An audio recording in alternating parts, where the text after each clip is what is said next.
साथ साथ नाड़ी आयुर्वेदिक आचार्य होने के साथ साथ नाड़ी परीक्षण में गोल्ड मेडलिस्ट हैं, योगा एक्सपर्ट हैं, ब्यूटी थेरेपिस्ट हैं। 24 साल का अनूठा अनुभव समेटे हुए लाखों लोगों को अपने अनुभव से, अपने ज्ञान से लाभ पहुंचा रही हैं। दूसरे शब्दों में बोलूं तो ज्ञान का भंडार ही है। जितना मैं उनके लिए बोलती हूँ मुझे कम लगता है। उनका परिचय देने में मैं अपने आप को गर्व गर्व महसूस करती हूँ। वह एक गुरुकुल की चीफ कोऑर्डिनेटर है, मैं गाई लीडर हैं। डॉक्टर स्वाति आज हमारे अपने अनुभव से हमें क्या बताने जा रही हैं, सुनते हैं उन्हीं से, उन्हीं की जुबानी। तो चलो आपकी जोरदार तालियों के बीच में मैं उनका स्वागत करना चाहूंगी। Please welcome ma'am. Thank you so much for this wonderful introduction. Thank you so much. So let us come to the point immediately. आपके स्क्रीन के ऊपर दिखाई दे रहा है world psoriasis day, 29th of October। कल वर्ल्ड सोराइसिस डे है और 29th अक्टूबर कल है, लेकिन आज हमारा ये प्रोग्राम होने जा रहा है, इसलिए सोचा कि क्यों ना सोरियासिस के बारे में थोड़ी सी जानकारी ले हम।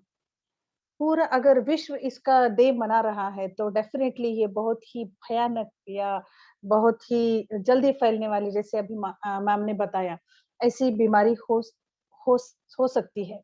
तो उसके बारे में थोड़ा बहुत जानकारी होना हमें बहुत जरूरी है। आज ही बहुत सारे लोगों ने मुझे पूछा कि सोरियासिस मतलब क्या होता है।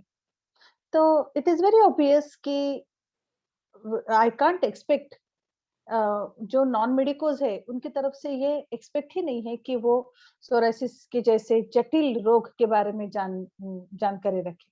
तो क्यों ना हम डिटेल में उसकी जानकारी ले और एट द सेम टाइम उससे बचने के लिए कुछ ऐसे सॉल्यूशंस है क्या, इसके बारे में भी आज हम जानकारी लेते हैं। तो चलिए स्टार्ट करते हैं, कम टू द पॉइंट। इसकी एक शॉर्ट में डेफिनेशन की जाए तो ये एक डर्माटाइटिस मतलब स्किन इन्फेक्शन है। ओके, और ये कैसे होता है, जो सेल्स होते हैं वो ऐसे बिल्डअप हो जाते हैं कि एक ऐसे प्लग फॉर्म हो जाता है, जो कि आपके मतलब जिनको सोराइसिस हो गया है उनके शरीर के ऊपर ऐसे हार्ड सब्सटेंस डेवलप हो जाता है जहाँ पे सोराइसिस है। ड्राई होता है, ईची होता है, मतलब वहां पे ईचिंग होते रहती है।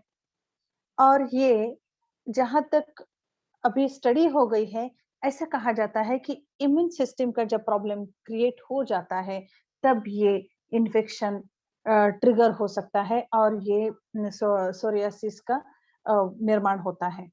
एट द सेम टाइम कोई इन्फेक्शंस या मेंटल स्ट्रेस इसके लिए रिस्पॉन्सिबल होता है। तो ये हम आपके स्क्रीन के ऊपर दिखाई दे रहा है, सोराइसिस एक जगह पे है और दूसरा है एक्जिमा। ये दोनों भी एक दूसरे के मतलब भाई है कहे तो चलेगा। कभी सोराइसिस और एक्जिमा दोनों भी सेम इटियोलॉजी होती है, सेम पेनिट्रेशन होता है, मतलब 7 लेयर से ये रहता है। हम हमारे स्किन के 7 लेयर्स होते हैं, वहां से ये इन्फेक्शन होते रहता है, लेकिन दोनों में थोड़ा सा फर्क है। आप देखिए आपके स्किन के ऊपर जो दिखाई दे रहा है वो फर्क क्या है। स्किन के ऊपर जब ऐसा कुछ रैश आ जाता है और उसके ऊपर स्केली स्ट्रक्चर डेवलप हो जाता है और व्हाइट व्हाइट पैचेस उसके ऊपर आने लगते हैं, लस्टर दिखाई देने लगता है, उसे कहते हैं सोरियासिस। और जो सिर्फ रैश आता है, और एक्जिमा के 2 टाइप होते हैं, एक ड्राई एक्जिमा और एक वेट एक्जिमा। खैर एक्जिमा के बारे में हम उतना डीपली नहीं जानना चाहते हैं क्योंकि सोराइसिस डे की वजह से सोराइसिस के बारे में कहना चाहूंगी मैं।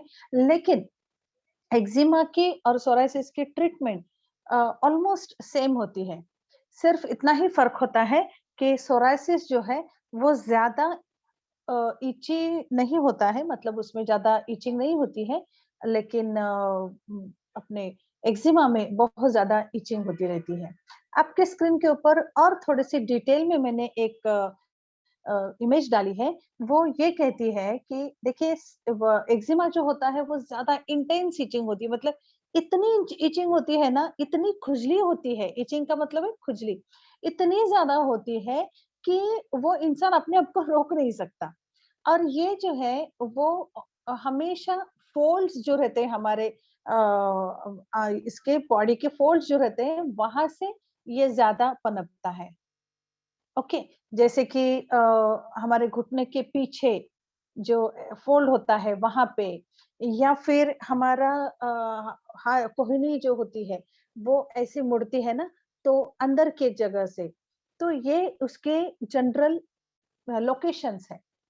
वहीं पे सोरायसिस कहाँ पे होता है, ये एक्जिमा का हो गया, और सोरायसिस कहाँ पे होता है, वो फ्रंट सरफेस पे होता है, ये यहाँ पे होगा कोहनी के, या फिर नीज के सामने होगा, या फिर जो ओपन एरियाज है हमारे बॉडी के, वहां पे ये दिखाई देता है।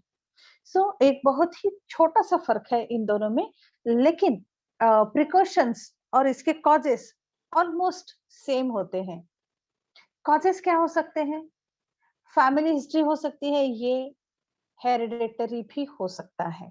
ओके, सो बी केयरफुल कि अगर हमें है तो अपने बच्चों तक नहीं जानने के लिए अपने आप को इम्यूनिटी डेवलप करना बहुत जरूरी है। बहुत बार ऐसे देखा जाता है कि यंग एज में ये पनपता है और ऐसे में ही शादी हो जाती है, बच्चे हो जाते हैं, तो वो कैरी फॉरवर्ड हो जाता है, कैरी ऑन हो जाता है। तो डेफिनेटली आपको जब भी ये महसूस हो जाए कि ये एक्जिमा या सोरायसिस पनप रहा है, तो इमीडिएटली उसके ऊपर आपको ट्रीटमेंट लेना बहुत जरूरी है, और प्रिकॉशनरी ट्रीटमेंट बेहद जरूरी है। प्रिकॉशनरी ट्रीटमेंट खैर एलोपैथी में नहीं होती है, लेकिन आयुर्वेद में या न्यूट्रोसिटिकल्स जब हम यूज करते हैं, तो अपने आप को प्रिकॉशंस देकर इससे दूर हम रह सकते हैं। कैसे, आगे देखते हैं। फैमिली हिस्ट्री हो सकती है, इन्फेक्शियस कंडीशन बार बार अगर आ रही है तो ये भी ट्रिगर करता है अब सोरायसिस को। मेडिकेशंस कुछ ऐसे होते हैं जैसे कि स्टेरॉइड्स है, या फिर बहुत सारे ऐसे मेडिकेशंस है, एंटी डिप्रेसेंट मेडिसिन है, तो ये उसका साइड इफेक्ट कर देता है। देन स्किन ट्रॉमा, मतलब बहुत सारे हमारे लेडीज जो रहते हैं, घर में बर्तन मांजते हैं, तो उनके हाथ थोड़े से रफ हो जाते हैं, और ये रफ हो जाते हैं और कभी-कभी तो फटने भी लगते हैं। लेकिन उसको अगर इग्नोर कर दिया तो ये तब्दील हो जाता है सोरियासिस में। So my dear friends, please don't ignore this type of skin trauma. Smoking एक इसका रीजन हो सकता है, मतलब जिसको हो रहा है उसने ही स्मोकिंग करनी चाहिए ऐसा नहीं है। उनके आजू बाजू में भी अगर कोई स्मोकिंग कंटिन्यूअसली करते रहता है, तो उसके टॉक्सिन्स इनहेल करके उसकी तब्दील होती है सोरियासिस में। ओबेसिटी जैसे हमने अभी देखा कि फोल्ड्स में या ओबेसिटी में क्या होता है कि बहुत ज्यादा हमारे शरीर में फैट बॉडीज पनपने लगती हैं। ये फैट बॉडीज जो होती हैं, वो एडिपोज टिश्यूज से बनी हुई होती हैं, और आपने देखा होगा, आर्द्रता जहां पर भी रहती है वहां पे इन्फेक्शन बहुत तेजी से बढ़ जाता है। फॉर एग्जाम्पल, यहाँ पे बहुत सारी औरतें हैं, मैं उनको उनके जरिए समझाने की कोशिश करूंगी। जैसे कि देखिए, कुछ अगर गीली सब्जी है, ग्रेवी है जिसमें, तो वो जल्दी से खराब हो जाती है, राइट? लेकिन जिसमें पानी नहीं डाला है, ऐसे ही फ्राई किया है, तो वो सब्जी बहुत जल्दी खराब नहीं होती है। व्हाट इट मीन्स, आर्द्रता जहाँ पे होती है, मॉइस्चर जहाँ पे होता है, वहां पे बहुत जल्दी इन्फेक्शियस कंडीशन डेवलप होने लगती है।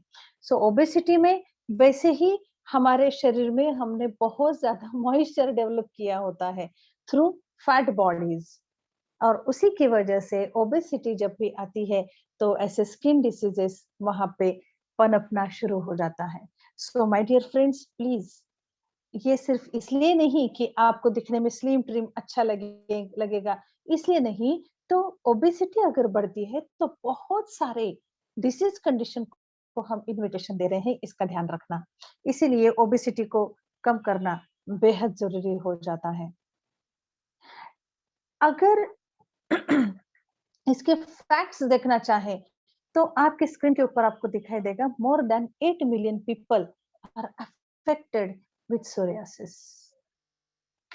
ये पर्टिकुलरली 15 से 25 के एज ग्रुप में ज़्यादा पनपने लगता है, क्योंकि अकॉर्डिंग टू आयुर्वेदा ये कहा जाता है कि 15 से 25 का जो कालावधि है, वो टीन एज मतलब पित्त प्रकोप का कालावधि होता है, जिसमें पित्तज व्याधि बताए गए हैं और स्किन से रिलेटेड जो भी कुछ व्याधि होते हैं, जो भी कुछ डिसीज कंडीशन होती है, वो पित्त से रिलेटेड होती है। इसीलिए देखिए कितने सालों हजारों सालों पहले आयुर्वेद में ये लिख कर रखा है और आज हम उसका इन्वेंट करके बताते हैं कि 15 टू 25 एज में ज्यादा रहता है। वहां पे तो विथ रीजनिंग दिया गया है कि उस एज में ही क्यों होता है, इसलिए क्योंकि ये पित्तज व्याधि है और टीन एज में पित्त बहुत ज्यादा पैमाने पे हमारे शरीर में होता है। बचपन में आपने देखा होगा सारे बच्चों को कफ की शिकायत ज्यादा होती है। वयो अहोरात्रि भुक्तानाम, ये अगर हम देखा जाए तो सुबह जो छोटे बच्चे जो होते हैं उनमें कफज व्याधि ज्यादा होते हैं, कफ से रिलेटेड डिसीजेस ज्यादा होते हैं। यंग एज में पित्त से रिलेटेड होते हैं और ओल्ड एज में वात से रिलेटेड होते हैं। तो ये पित्त से रिलेटेड होने की वजह से 15 से 25 के बीच में ज्यादा पनपने लगते हैं। 30% of people are more likely to have type 2 diabetes. 30% लोग जो है वो टाइप 2 डायबिटीज उनमें डेवलप होता है और एक रीजन हो सकता है इस सोराइसिस के लिए। आपने देखा होगा कि डायबिटिक पेशेंट जो है, जो सालों साल मतलब 15 साल हो गए, 10 साल हो गए, तो उनके स्किन के ऊपर कुछ ना कुछ ऐसे रैशेस आने लगते हैं and that is nothing but psoriasis. At the same time अगर उस पेशेंट को हार्ट प्रॉब्लम है, तो उनको भी ये सोरायसिस डेवलप हो सकता है। So my dear friends, please be aware. अगर आपके आजू बाजू में, आपके रिलेशंस में या आपको खुद को अगर हार्ट डिसीज है या फिर डायबिटीज है, तो आप लोगों ने तो ज्यादा इसके ऊपर ध्यान देना जरूरी है, राइट। अबाउट मतलब 3 में से 1 सोरेटिक अर्थराइटिस डेवलप हो जाता है। मतलब अर्थराइटिस होता है, वहां पे जख्म होने लगता है और जॉइंट्स पे सोराइसिस डेवलप होता है, इसे कहते हैं सोराटिक अर्थराइटिस। ओके, तो ये सारी चीजें मतलब सोराइसिस से रिलेटेड जो लाइफस्टाइल डिसीजेस बताए गए हैं, वो मिनिमम 3 तो है ही। स्किन डिसीज ये अपने आप में इतना बड़ा जटिल रोग होता है कि उसको निकलने में बहुत ज्यादा देर लगती है। Heart diseases, then diabetic patient, arthritic patients, arthritis के पेशेंट, इन लोगों ने सोराइसिस से बच के रहना चाहिए बिकॉज ऑलमोस्ट लोग क्या करते हैं, हार्ट के लिए या डायबिटीज के लिए या अर्थराइटिस के लिए हम तो स्टेरॉइड्स लेते हैं, उसके बाद पेन किलर्स लेते हैं। तो इसका नतीजा ये होता है कि उसका साइड इफेक्ट हमारे इम्यूनिटी पे हो जाता है। हमारी इम्यूनिटी डेंजर जोन में आ जाती है, इम्यूनिटी डिक्लाइन कंडीशन में चली जाती है, इम्यूनिटी नहीं रहती है और ऐसे में हमने सबसे पहले देखा, पहले स्लाइड में आपने देखा कि ये इम्यून सिस्टम से रिलेटेड डिसीज है। तो वहां पे इम्यूनिटी जब कम हो जाती है तो सोरासिस डेवलप होने लगता है। So what is the root cause? Root cause is that you have to improve your immunity। Immunity decline immunity ये रूट कॉज है और आपको इससे दूर अगर रहना है तो डेफिनेटली आपको अपनी इम्यूनिटी को इम्प्रूव करना पड़ेगा। अब इम्यूनिटी को अगर इम्प्रूव करना है तो क्या क्या प्रिकॉशंस ले सकते हैं हम देखते हैं। उससे पहले थोड़ा सा कॉमन साइंस एंड सिम्टम्स देख लेते हैं। आपके स्क्रीन के ऊपर दिखाई दे रहा है रेड पैचेस डेवलप हो जाते हैं covered with thick silvery scales. उसके ऊपर ऐसे स्केल्स की जगह जैसे जैसे फिश के ऊपर होते हैं ना, उस तरीके का एक-एक लेयर्स रहते हैं स्किन के। देन मतलब छोटे बच्चों में देखा जाता है कि स्मॉल स्केलिंग पैचेस स्पॉट्स दिखाई देते हैं। स्केल्स नहीं, मतलब वो ऐसे परत निकलती हुई नहीं दिखाई देती बच्चों में, क्योंकि उनमें थोड़ा-सा मॉइस्चर होता है, इसलिए एकदम से स्किन निकलती हुई नहीं देख सकते। लेकिन हाँ, दूर से भी स्पॉट नज़र आए, ऐसे स्पॉट्स होते हैं। वो स्किन कैसी होती है? ड्राई होती है, क्रैक्ड होती है, कभी-कभी ब्लीड भी होता है और इचिंग भी होती है। इचिंग और बर्निंग सेंसेशन होते रहता है। थिकन्ड होती है, जो वहाँ पे रैश आता है ना, वहाँ की स्किन बहुत ऐसे थिक हो जाती है। और पिटेड और रिज नेल्स, मतलब नेल्स के अंदर भी ये सोरायसिस डेवलप हो सकता है। और जॉइंट्स स्वेल हो जाते हैं, जॉइंट्स पे सूजन आ जाती है। ये सारी चीजें होती हैं एक कॉमन सोरायसिस के इसमें। कौन से फैक्टर्स हैं जो कि सोरायसिस को बढ़ावा देते हैं, ट्रिगर करते हैं, बढ़ा देते हैं? सिवियर सनबर्न्स, सिवियर सनलाइट में अगर आपको काम करना पड़ रहा है, तो डेफिनिटली आपको अपने आप को प्रोटेक्ट करना पड़ेगा। इसलिए तो नहीं, बहुत सारे ऐसे ब्यूटी प्रोडक्ट्स होते हैं जिसमें ये लिखा होता है कि यूवी रेज कंट्रोल करता है या बैन करता है। तो इसीलिए दिया जाता है, क्योंकि आपकी स्किन को वो प्रोटेक्ट करे।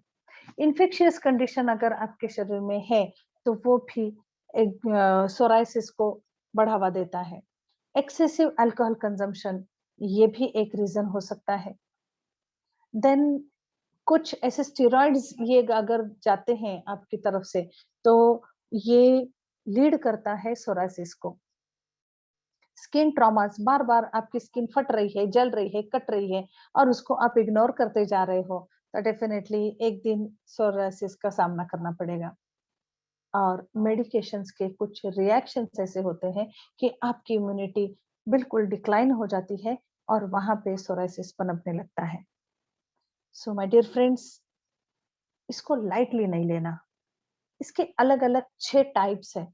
आपकी स्क्रीन के ऊपर दिखाई दे रहे हैं। एक प्लक सोरायसिस कहा जाता है, जिसमें ऐसे जो वहाँ की स्किन है वो ऐसे प्लक की तरह एकदम हार्डन हो जाती है। वहाँ पे ऐसे क्लियर कट बॉर्डर्स दिखाई देते हैं, ऐसी बन जाती है। उसे कहते हैं प्लक सोरायसिस। बहुत हार्ड रहती है वो स्किन।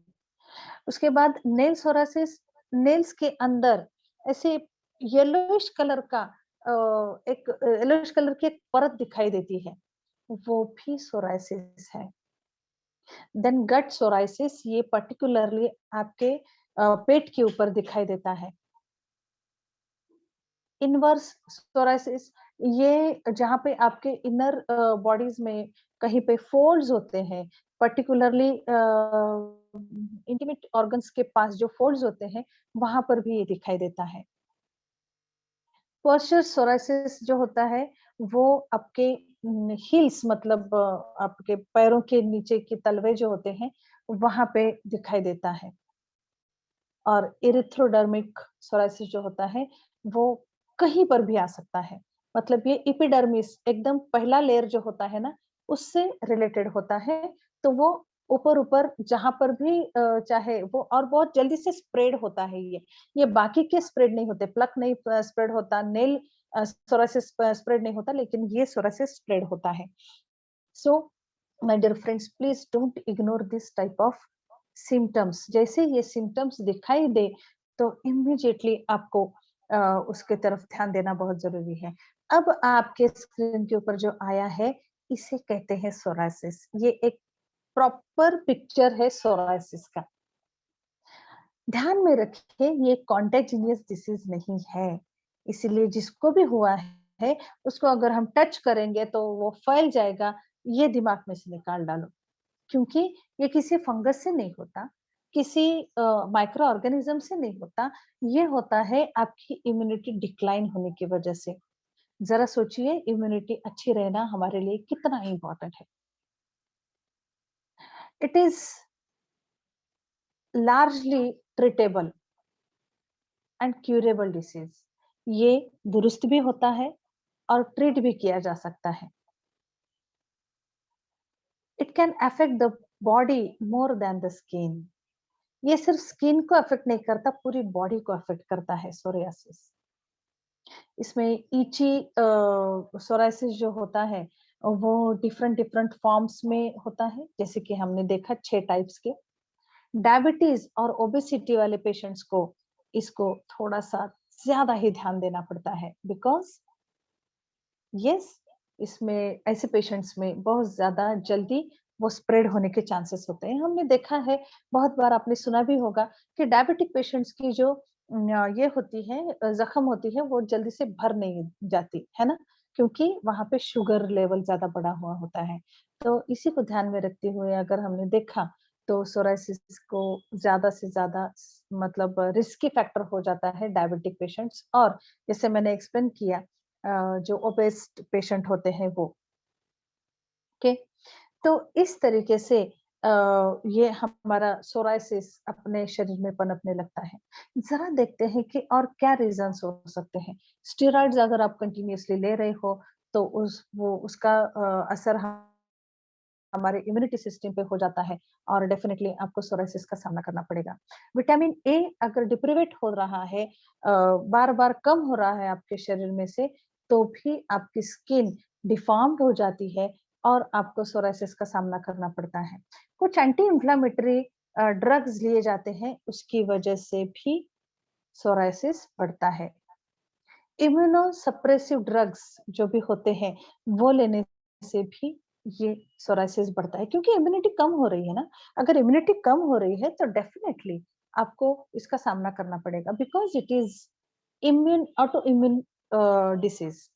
उसके बाद विटामिन की अगर डेफिशिएंसी डेवलप हो गई है आपके शरीर में, तो डेफिनेटली इसका सामना करना पड़ेगा सोराइसिस का। सो माय डियर फ्रेंड्स, ये सारी चीजें किस तरीके से हम इससे अपने आप को दूर रखें? जी हाँ, बहुत आसान है अगर हम कुछ चीजें फॉलो करने लगे तो। Fruits and veggies, specially berries, cherries and leafy greens हमें लेना बहुत जरूरी है। आप मुझे बताइए, एक एक मैं उसके ऊपर थोड़ा सा चर्चा करेंगे हम, चलेगा ना? तो ये फ्रूट्स, वेजिटेबल्स ज्यादा से ज्यादा अगर हम खाने लगेंगे तो डेफिनेटली हमारे शरीर में जो भी डेफिशिएंसीज है, क्योंकि हम जानते हैं 2 टाइप से हमारे शरीर में कोई भी डिसीज कंडीशन आती है।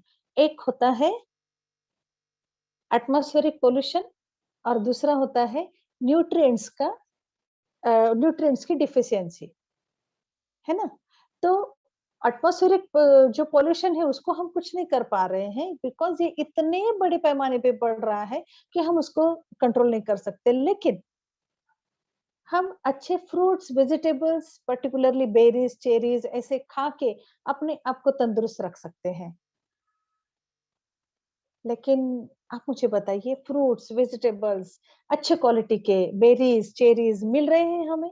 रोज खा सकते हैं? पर्टिकुलरली महाराष्ट्र के लोग खा सकते हैं रोज? नहीं खा सकते ना। तो कहीं न कहीं इसमें कॉम्प्रोमाइज़ करना पड़ता है। बेरीज़, चेरीज़ हर जगह पे मिलेंगे ऐसा नहीं है। लीफ़ी ग्रीन्स जो होते हैं, जैसे कि अल्फ़ाल्फ़ा ग्रास है, देन बार्ली ग्रास है, व्हीट ग्रास है, ये रोज़ हम नहीं खा सकते। तो डेफ़िनिटली इसकी डेफ़िशिएंसी कैसे भर के निकले? सॉल्यूशन है, ज़रा वेट करिए। उसके बाद fatty acids 3 omega 3 fatty acid जो है ना, वो हमारे रोज के खाने में रहना बेहद जरूरी हो जाता है।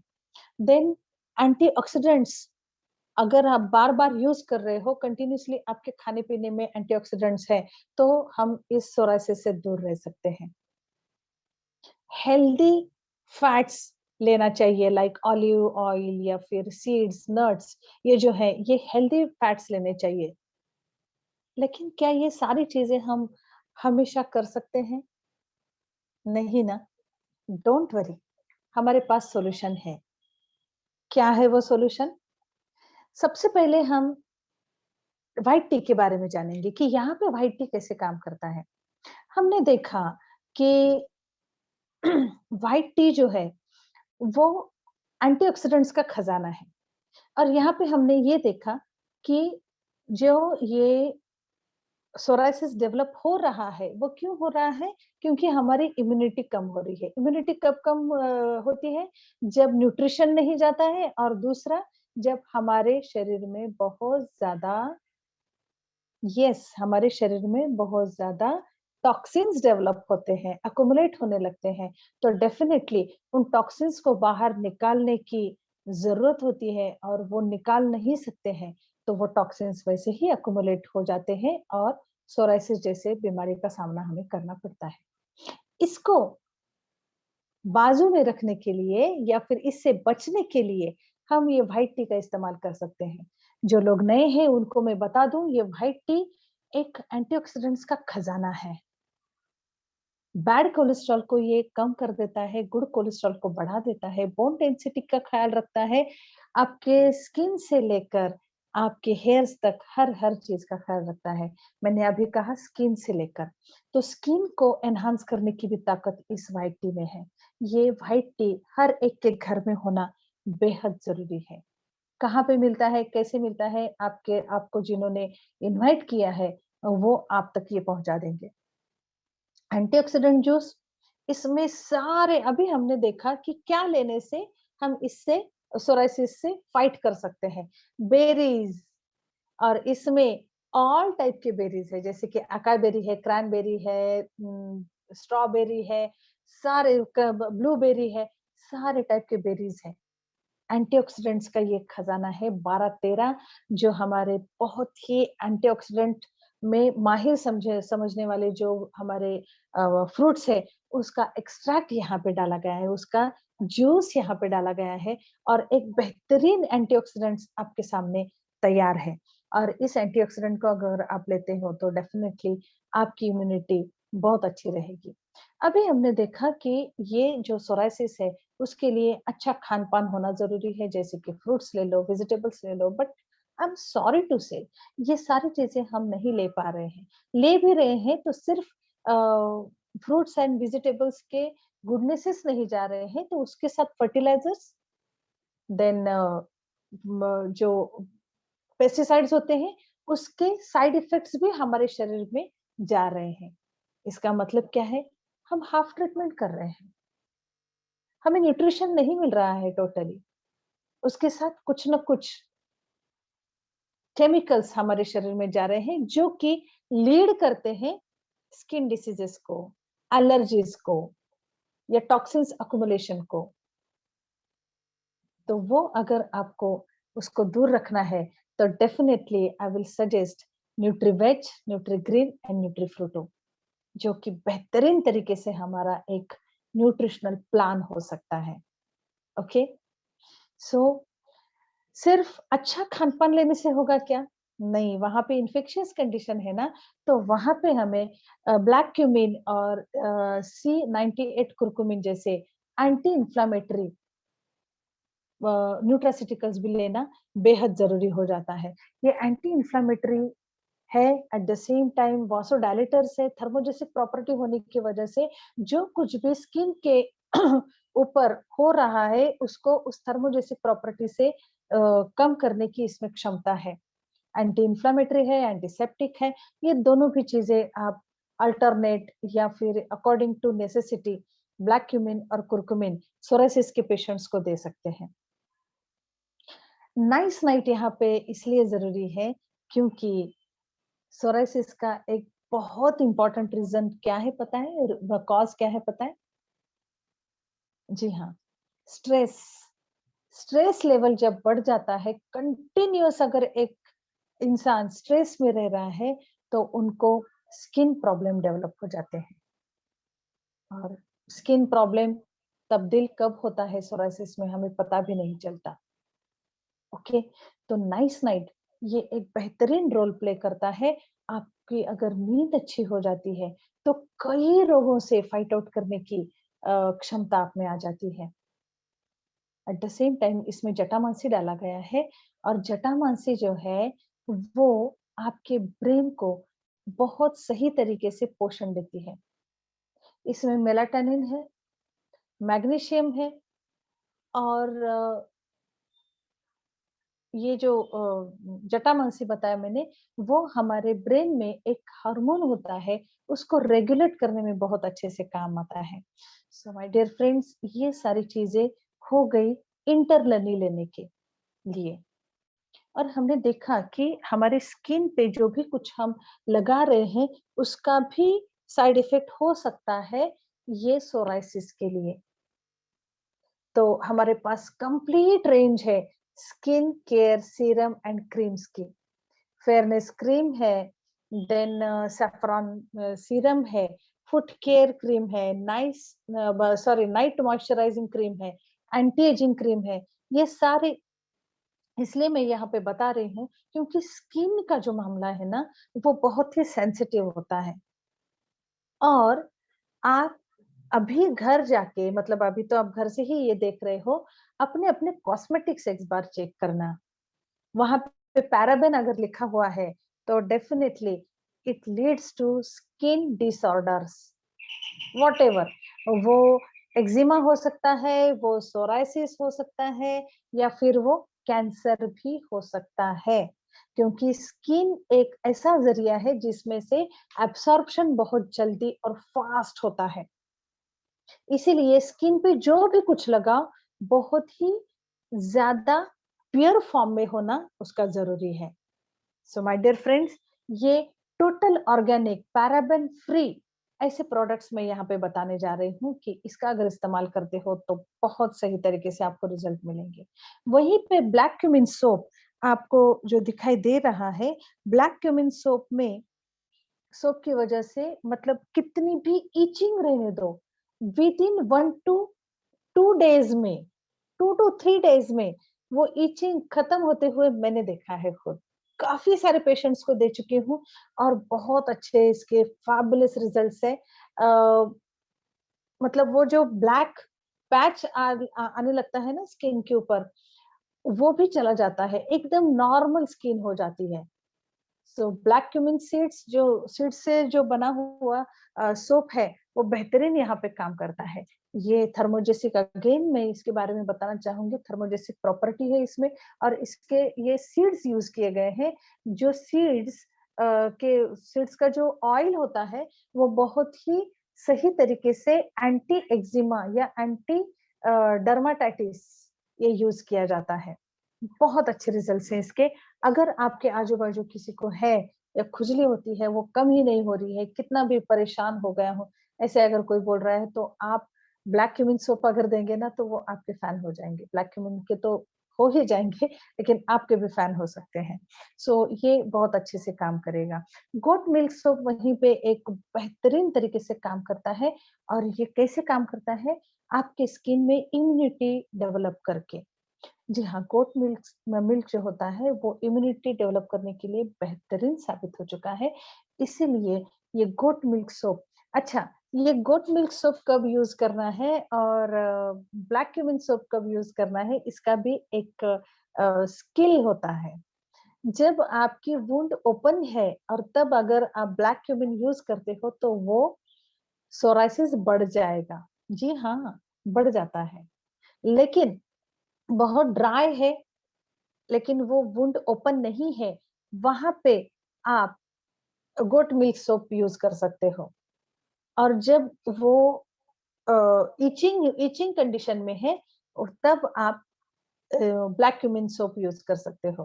तो थोड़ी-सी चीज़ों का ख्याल रखना है आप लोगों को, तो आप ये यूज़ कर सकते हैं। सोरायसिस को अगर हम देखें तो बालों में भी होता है, मतलब स्कैल्प पे भी हो जाता है।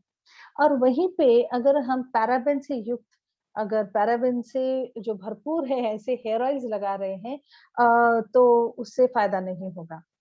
हेयर ऑयल लगाने का बहुत मन करता है ये सोरायसिस के पेशेंट्स को बिकॉज़ स्किन ड्राई हो जाती है, ऐसे कड़कपन आ जाता है तो ऐसे body needs moisture over there.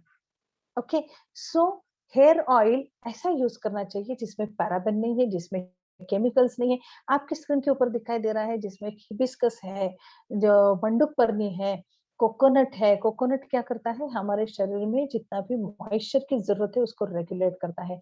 Neem extract है इसमें, आंवला है, हीना है, जो कि एंटी हेयर फॉल या एंटी फंगल के तौर पे ये काम करता है। और सही तरीके से आपके स्कैल्प में जो भी कुछ एक्जिमा की वजह, सॉरी सोराइसिस की वजह से ड्राइनेस आ गई है और वहां पे स्किन खराब होते जा रही है, तो वहां पे ये हेयर ऑयल बहुत अच्छे से काम करता है। आप डेफिनेटली ये ट्राई कर सकते हैं। वहीं पे जब हमारी स्किन ड्राई हो जाती है, वहां पे सोराइसिस डेवलप हुआ है, और ऐसे में अगर आप केमिकल्स के साथ जो एंटी डैंड्रफ शैम्पूज होते हैं उसको अगर आप इस्तेमाल करेंगे, तो क्या आपको लगता है कि इससे राहत मिलेगी? नहीं, बिल्कुल नहीं मिलती।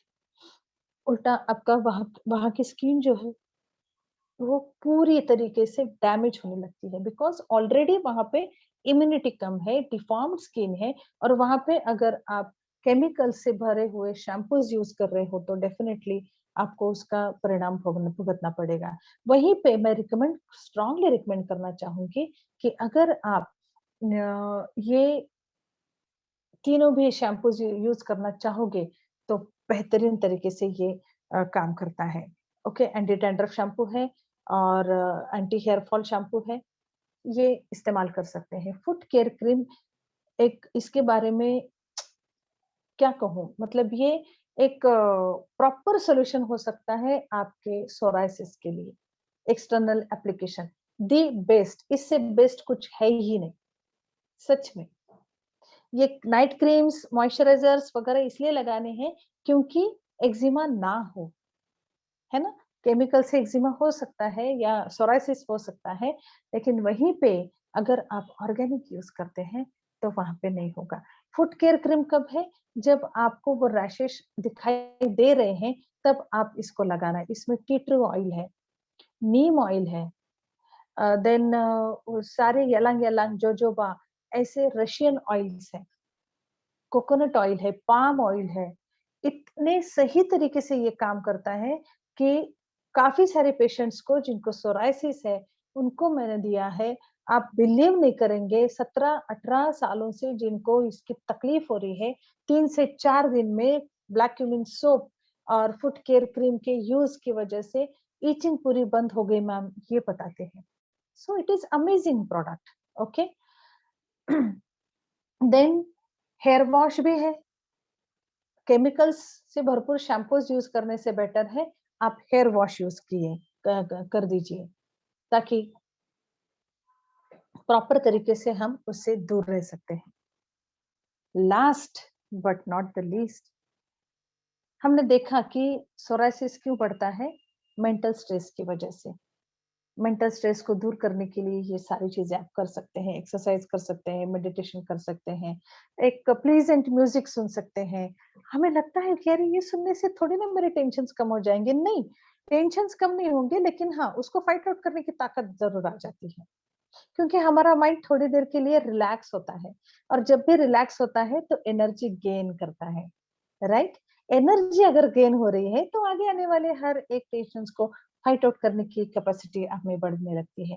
रोज अगर इसकी प्रैक्टिस करते रहेंगे तो डेफिनेटली आप काम हो जाएंगे, स्ट्रेस नहीं लगेगा। और हाँ, स्ट्रेस की वजह से जो सोराइसिस बढ़ता है, देखिए सोराइसिस के पेशेंट्स शायद आपने देखे हैं, नहीं देखे हैं, आई डोंट नो, लेकिन वो इतने ज्यादा मायूस हो गए होते हैं। एक तो इचिंग रहता है, स्किन अच्छी नहीं लग रही है, एक डर रहता है कि मेरे चेहरे पे तो नहीं आएगा, तो अब मैं अपने आप को प्रेजेंटेबल तो रख पाऊंगी या रख पाऊंगा, ये सोच आती है। बहुत ज्यादा मेंटली डिस्टर्ब होते हैं और बहुत ज्यादा चिड़चिड़पन होता है उनमें, इरिटेशन बहुत होता है। सिंपली अगर यहाँ पे पेन रखा है और उन्होंने उठा के कहीं दूसरे ने उठा के कहीं और रख दिया, तो वो चिढ़ जाते हैं कि यहीं पे पेन रखा था, गया कहाँ? मतलब नो रीजन वो चिढ़ते रहते हैं। उसके पीछे उनका डिप्रेशन होता है। हमेशा ध्यान में रखिए, जो भी इंसान चिढ़ रहा है ना, वो अपने आप पे कम, सॉरी, दूसरों के ऊपर कम और अपने आप पे ज्यादा चिढ़ता है। सो हमें उनकी सिचुएशन को समझना चाहिए। मेडिटेशन, लाइट म्यूजिक अगर सुन रहे हो, एक प्लेजेंट एटमॉस्फेयर में जाके रेस्ट कर रहे हो, तो डेफिनेटली आपकी मेंटल स्टेट जो है वो अच्छी रहेगी और आप सोराइसिस जैसे भयानक इससे आप दूर हो सकते हो। So thank you so much my dear friends. आज ये आप यहाँ पे रुक कर मुझे इतनी देर तक सुना। अगर आपके कुछ सवालात हैं तो आप पूछ सकते हैं। I will try to give you answers. Thank you. P P Sharma, आपने हैंड रेज किया है। मैं आपको अनम्यूट कर रही हूँ, आप बात कर सकते हैं। Ma'am good evening. Yes, good evening sir. Ma'am मैं एक सोराइसिस के लिए इतने इतने सप्लीमेंट का रिकमेंड करेंगे तो ऑनलाइन या जो कस्टमर है वो ले पाएंगे? सर सोराइसिस देखिए इतने सारे एट ए टाइम लेने की जरूरत नहीं होती है, बट ऑफ कोर्स अगर आपको इससे छुटकारा पाना है तो ये चीजें करनी पड़ेगी। तो वो तो भाग जाएंगे इतना सुन करके। मतलब क्यों भाग मतलब जाएंगे? सोराइसिस से भागना है या ट्रीटमेंट से भागना है? नहीं, इतना मैं आपको सप्लीमेंट अगर रिजल्ट चाहिए, आपको अगर रिजल्ट चाहिए, ये depend upon it is totally इसमें से depends upon important you. Important क्या चीज है जो मुख्य मुख्य जो जिनसे उनको रिलीफ आना शुरू हो जाए तो फिर फेथ होना शुरू हो जाएगा ना उससे? देखिए सर कैसा होता है, हमें वो देखना पड़ता है कि उसकी सिवेरिटी कैसी है। इन्फेक्शियस कंडीशन है तो डेफिनेटली आपको कुरकुमिन और ब्लैक क्यूमिन का इस्तेमाल करना पड़ेगा, एट ए टाइम नहीं। उसका भी एक तरीका होता है, पहले कुरकुमिन दे दो या ब्लैक क्यूमिन दे दो, उसके बाद जो नहीं दिया है वो दे दो।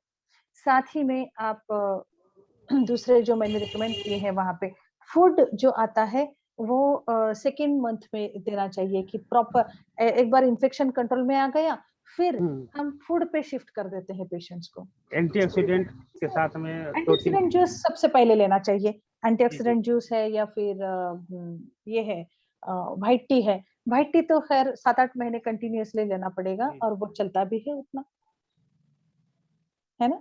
जी जी। Thank you ma'am. सर ये डिपेंड है कि आप रिजल्ट चाहते हैं या फिर आप ऐसे ही ट्रीटमेंट करना नहीं चाहते हैं, इसके ऊपर नहीं नहीं, डिपेंड है। रिजल्ट रिजल्ट तो लेने लेने हैं। तो रिजल्ट अगर चाहिए सर तो आपको ये सारी चीजें लेनी पड़ती हैं। ठीक है मैम। ओके। Thank you. के अनुपमा जी, मैंने आपको अनम्यूट किया है, आप बात कर सकते हैं। आप अनम्यूट करिए, आपका जो माइक है ना वहां पे क्लिक मतलब टच करिए, आप अनम्यूट हो जाएंगे। हाँ मैडम। जी। मैडम हमारे ब्रदर को हाँ। अभी 31 इयर्स का है, तो ओके। उसको ब्लैक ब्लैक पैचेस है मैडम, फंगल इन्फेक्शन बोल के दिखाए थे। तो उन्होंने ट्रीटमेंट भी लिया, फिर उसको छोड़ दिया। वो क्या है पता नहीं चल रहा स्किन का। देखना पड़ेगा मैम, लेकिन अगर आप एंटीऑक्सीडेंट जूस और व्हाइट टी शुरू कर देते हैं और धीरे धीरे देखते हैं कि इसमें क्या है क्या नहीं, तो उसके लिए ट्रीटमेंट डेफिनेटली हो सकती है। ये मैडम मैं आप जो बताए थे ब्लैक क्यूमिन सोप बोल के, वो उनको हाँ बता सकती क्या? उससे बिल्कुल कम बता हो सकते सकता? हैं। आप हैदराबाद से बात करिए ना। हाँ हाँ मैडम, हैदराबाद से बात। Okay okay okay. उन्होंने बेंगलोर में ठीक रहता। है। हाँ कोई उसको बात नहीं 1 ईयर मैम, से उनके डोर प्रॉब्लम है। स्टेप तक हम पहुंचा सकते हैं हमारे medicine, not to worry. Antioxidant juice और ये ब्लैक क्यूमिन सोप का बता देती मैं उनको, कैसा रहेगा? ठीक रहेगा। हेलो। हाँ हाँ ठीक है मैडम। ठीक रहेगा। Yes yes yes. Thank you madam. Krishna, most welcome. Krishna Shah, मैंने आपको अनम्यूट किया है, आप बात कर सकते हैं। हेलो जी।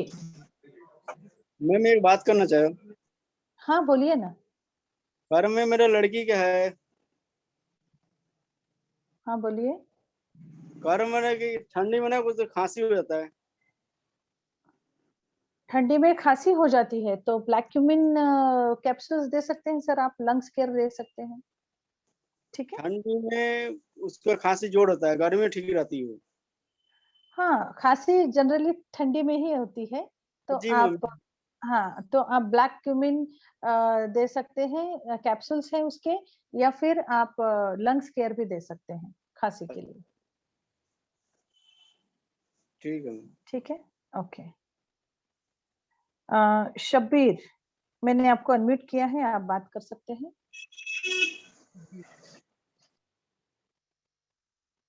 मैडम जी, मतलब मेरा कहना ऐसा था कि हम्म, हेयर, स्किन और नेल्स के लिए कोई ऐसा प्रोडक्ट है जो मतलब काफी अच्छा हो? Sorry, hair? Hair, skin and nails के लिए, हेयर और स्किन के लिए। हाँ, अभी तो मैंने बहुत सारे बताए। कौन सी चीज के लिए चाहिए आपको? हेयर के लिए हेयर ऑयल है, हेयर वॉश है, देन अलग अलग शैम्पूज हैं। वो ओके, इसलिए कि तो हेयर जो मतलब ज्यादा जल्दी वाइट होते हैं तो उसको रोकना है, मतलब किस प्रकार रोक सकते हैं? अच्छा अच्छा अच्छा, व्हाइट है तो उसको हाँ। रोकना है। तो देखिए सर, व्हाइट हेयर्स को रोकना है तो इंटरनली भी ट्रीटमेंट लेनी पड़ती है, सिर्फ एक्सटर्नल कॉस्मेटिक्स यूज करके फायदा नहीं होता है। उसका जो रूट कॉज है वो फाइंड आउट करके ग्रेइंग हेयर्स के लिए हम कर सकते हैं। ठीक है। जी। और स्किन के लिए अगर आप बोल रहे हो तो बहुत सारे, अभी मैंने मॉइस्चराइजर, नाइट क्रीम, ये वो सब बता दिया है, तो वो आप इस्तेमाल कर सकते हैं। स्किन ठीक है। मीन्स स्किन मीन्स मतलब जो आंखों के नीचे जो हल्का सा जो कालापन आता है ना, उसी के लिए। हाँ, उसके लिए सैफरन सीरम बेहतरीन तरीके से काम करता है, यू कैन यूज इट। ठीक है। सुहेल पाशा, आपको मैंने अनम्यूट किया है, आप बात कर सकते हैं। Thank you ma'am. मैम या आपसे मुझे ये पूछना था मैम, मेरे को लिए sorry, it's not for me, okay, it's for it's for my future girlfriend. I want to know that from 1.5 years she is very sick, okay, and she's doing everyday vomits and she's not well, you know, and I believe on Magnesia products whatever I'm getting, okay, and which I'm sending to her. uh, my sponsor is Mr. Anand, my leader, okay, my leader, okay. So I learned from him also, and from he also told me to, he recommend me this, these are the products, just you send to her family, let she have that one and she'll be fine. So I want to know ma'am, which like one? to stop the vomits, and she should have the food on time. She's not having the food properly. See, So first what of I all, can we have to recommend? find out. First of all, we have to find out You the know what reason happened? behind The vomiting. reason, Yeah. the reason, you know, Zira. I don't know what they tell for Zira in English. Zira. She used to have that water every day, day and night. Okay. She used to boil that water of Zira and she used to have. Her lungs have filled that water inside her lungs of that Zira. And now she's suffering because of that one. First of all, आपका have you finished your queries? Can I tell you something? Sorry? Yeah, please. Can I tell you something now? Yeah. Yeah, First please. of all, mind it well. If you are having Zira water, it would not be able to fill your lungs. First of all, because you are taking the stomach, not in the lungs. Okay. So Okay. it is not like that कि उन्होंने वो पानी पिया और उनके lungs भर गए, ऐसा नहीं होता है सर, कभी भी नहीं होता। तो ये मैम बट दिमाग डॉक्टर ने यही बताया था हाउ इट इज उनको। पॉसिबल? कौन है वो doctor? No, actually, you know, when they actually when she got admitted, in the hospital there was two फ्लोरेसी two हो गई, to three doctors. फ्लोरेसी No, हो गई actually, you होगी, know what? To less, I'll tell you the main reason. To reduce her weight, she had this water for 3 years. For 3 years, how much she not for one day. how much she reduced? 5 to 10 kgs. Now she is Within of three 30 to 35 years. kgs. Yeah. Okay. First of all, I just want to tell you, it's not like that. Taking water and it will fill up the lungs. It is not happening in Okay. that way. First of all, second, Okay. you have to find Okay. out the reason behind the vomitings. If there is a water retention or if there is a agni mandya bolte hain, we call it in Ayurveda agni mandya. If it is so, then Okay. you have to find out and you have to treat the root cause. But right Okay. now, I would like to recommend antioxidant Mm. juice rather than antioxidant juice. You have to start, okay, and Okay. sea care. Sea care. You just start Okay. this If she, and you will get the if she results. have this, so the vomits will stop and she can have the food. Just try this because antioxidant juice may exhale all the toxins. Ma'am, this is 1 year, 2 months. Okay. 1 year, 2 months. She's very sick. Terrible. Okay. I can say that one. Okay. Yeah. So, Terrible. sir, instead of talking here, you can call me and I will help you. Okay. Yeah, please, ma'am. That Thank okay? you so much. Yeah. Thank Most you. welcome. Yeah. Thank you. So, I think अभी किसी के questions नहीं है? नहीं है ना? So thank you so much once again. Now over to host. Thank you so much, ma'am. इतनी important knowledge दी आपने जो